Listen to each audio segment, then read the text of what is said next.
সব প্রোগ্রামেরই সব প্রস্তুতি আজকে সব সভা থেকে আমরা আগামী সব প্রোগ্রামের প্রস্তুতি সভা বলে মানতে পারেন, কারণ এটা 26-এই শেষ নয়, 26-এ এর হায়াত শেষ হয়ে যাচ্ছে না।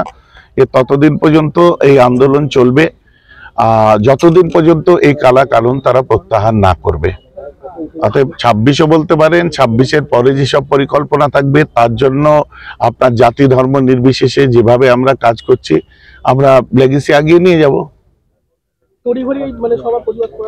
তড়িঘড়ি আমাদের এলাকার মানুষেরা সব বললেন যে আমরা একটা কিছু করতে চাই, আপনাদের যেহেতু আমরা প্রতিবেশী হিসাবে ভালোবাসি, তো আপনারাও আমাদের সাথে থাকেন।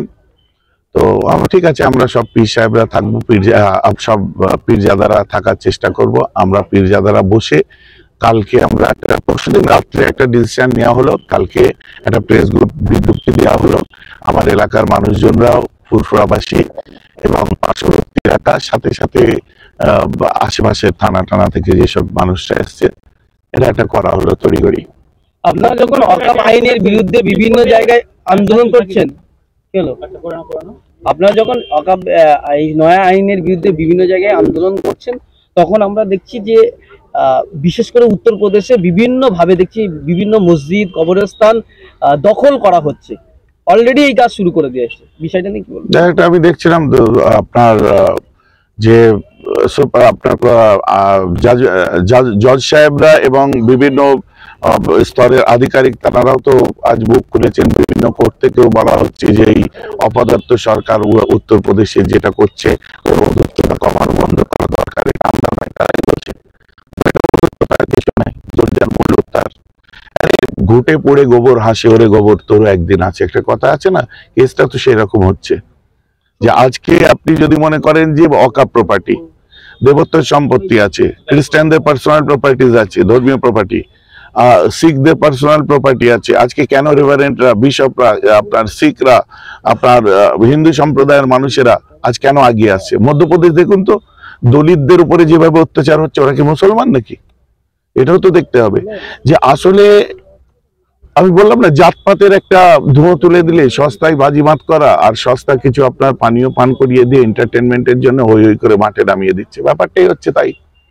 কিন্তু এরা আদেও জানে না যে আমাদেরকে তারা কখনো বুকে টেনে নেবে না, আমাদেরকে হিন্দু হয়ে হিন্দু ভাই হিসাবে তারা গ্রহণ করবে না, ওই পিছনে যে দাঁড়াও বলবে।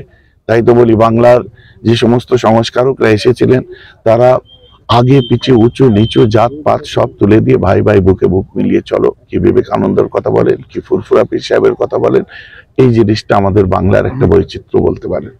ফুরফুরা থেকে তো সুপ্রিম কোর্টে কেস করা হয়েছে, যে স্টেটমেন্টগুলো আসছে কতটা আশাবাদী মনে হচ্ছে সামনে? হ্যাঁ, তো কালকের এটা আমরা তো আশাবাদী অবশ্যই, কিছুটা হলেও।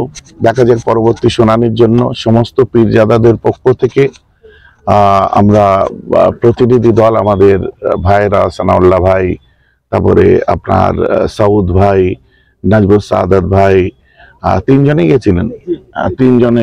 গেছিলেন সুপ্রিম কোর্টে। আমাদের আগে বৈঠক হয়ে তারপরে আমাদের এই সিদ্ধান্ত নেওয়া হলো আমাদের সুপ্রিম কোর্টে ফুরফুরা দরবার শরীফের তরফ থেকে যাওয়া দরকার, কারণ এটা আমাদের ইমানি দায়িত্ব, আমাদের পালন করতে হবে। ওটা তো এখন ওই কথাটার উপরে আপাতত বহস চলছে এবং এখন তো ওতে কোনো নাড়চাড় করা যাবে না, যেহেতু পূর্বের যেটা আছে ওটাই থাকবে। আপাতত বলেছে, দেখা যাক কতদূর কি হয়। এই সমস্ত টিকবে না। 48 ঘন্টার মধ্যে লোকসভা এবং রাজ্যসভা 4 দিনের মধ্যে রাষ্ট্রপতি শাসন হয়ে আইন তৈরি হলো, তাহলে কেন্দ্র সরকার 7 দিন সময় নিল কেন? যে কেন এই অকাপ বিলটা তৈরি হলো? কেন্দ্র সরকারের হচ্ছে আপনার কি বলবো, নোটবন্দির সময় 15 লাখ টাকা করে আপনাদের অ্যাকাউন্টে ঢুকবে বলেছিল, খরচা করে ফেলেছেন না? এখনো আছে? টাকা নেই তো এইরকম অনেক কিছু আপনার ওই ধোঁয়া তোলা সস্তায় বাজিমাত করা কথা বলে। এই আবার একটা টাইম নেই, এইসব কি বলেন তো আপনার ওই আগে আমি বলছিলাম না বক্তব্যের মধ্যে, বুরাজি দেশাই নয়, পন্ডিত জওহরলাল নেহরু নয়, আর অন্য কেউ নয়। তো যে যার কথা অনুযায়ী ঠিক বলবে, যার যোগ্যতা অনুযায়ী সে বলবে। জানি না, এটা আমাদের দুর্ভাগ্য।